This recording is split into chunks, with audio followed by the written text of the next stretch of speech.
bienvenue dans Villa Uli.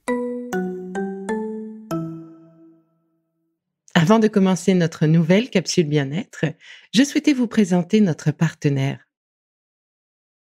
Bonjour! Aujourd'hui, les épices sont à l'honneur. Quand je pense aux épices, je vois toutes ces couleurs, toutes ces senteurs qui viennent me chatouiller le nez.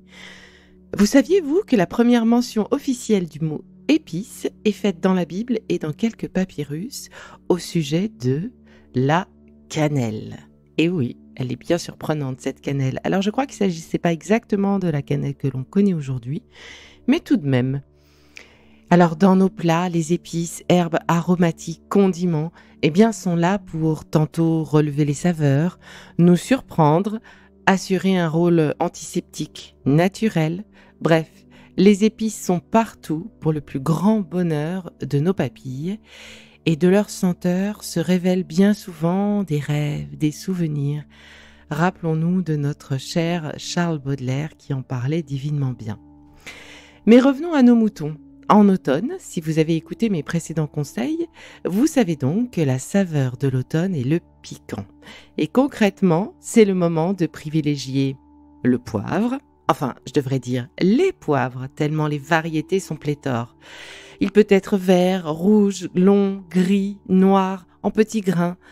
Il peut anesthésier la langue, démultiplier les saveurs du poisson ou changer complètement les saveurs de la viande.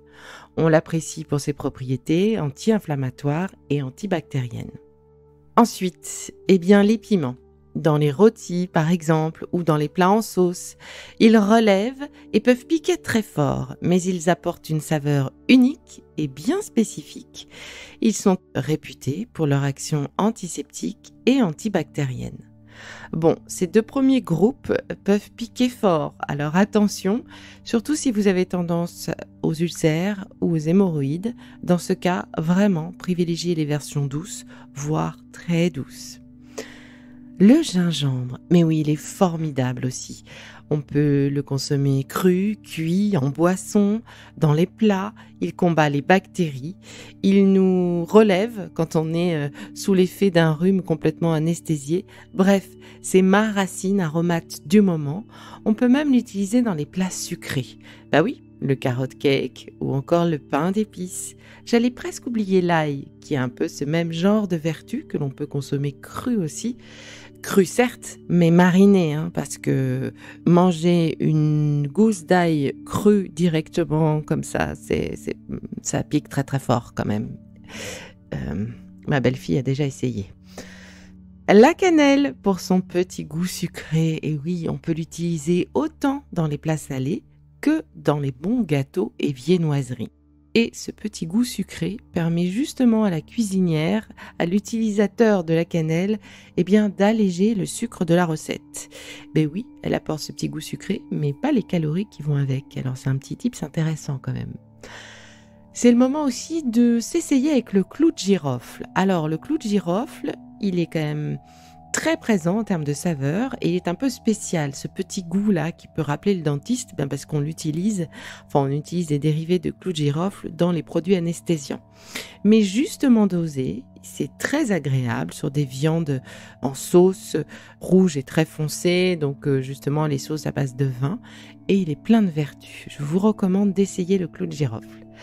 La noix de muscade, c'est l'incontournable des purées et des béchamels. Et en plus, elle se combine parfaitement avec le légume du moment, la citrouille et tous les autres curcubitacées. Bien sûr, il ne faut surtout pas oublier le thym, le romarin pour leurs propriétés antioxydantes, sans oublier la coriandre. Alors évidemment, on ne va pas les trouver frais, mais par contre, congelés, ils sont parfaits. Et le curcuma, mais oui, bien sûr, le curcuma pour son action anti-inflammatoire, y compris et surtout sur nos petits intestins, mais également sur nos articulations, sans parler de sa saveur si caractéristique et tellement agréable. Attention, il tâche fort, donc portez des gants quand vous le coupez ou le hachez et faites attention de ne pas utiliser d'ustensiles de cuisine trop clairs. Toutes ces herbes et épices et aromates, voire condiments, qui sont des préparations à base d'épices et d'aromates justement, eh bien vont stimuler l'énergie du poumon et du gros intestin et favoriser notre équilibre en cette saison. Alors hop, direction les livres de recettes. Et à nous les boissons aux épices, les carottes cakes et autres pains d'épices, accompagnés de boissons chaudes, au gingembre et au miel pour chasser les rhumes très loin de nous. Et si vous me partagiez vos recettes, on se retrouve sur Insta ? Allez, je vous embrasse. Bon, c'est fini pour aujourd'hui, mais on se retrouve très vite, c'est promis, pour la suite du programme Be Lively. Si ce que je fais vous plaît, continuez de le noter et abonnez-vous pour ne louper aucun de mes futurs programmes. Et entre chaque podcast, vous pouvez aussi me retrouver sur mon compte Instagram @BeLivelyLife parce que la vie se vaut d'être vibrante. Et en attendant la prochaine capsule, surtout, continuez de prendre soin de vous car c'est bon pour tout le monde.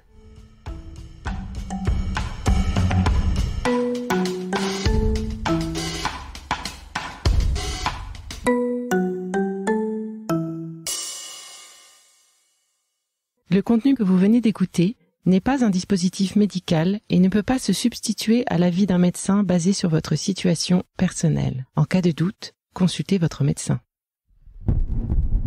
Papa.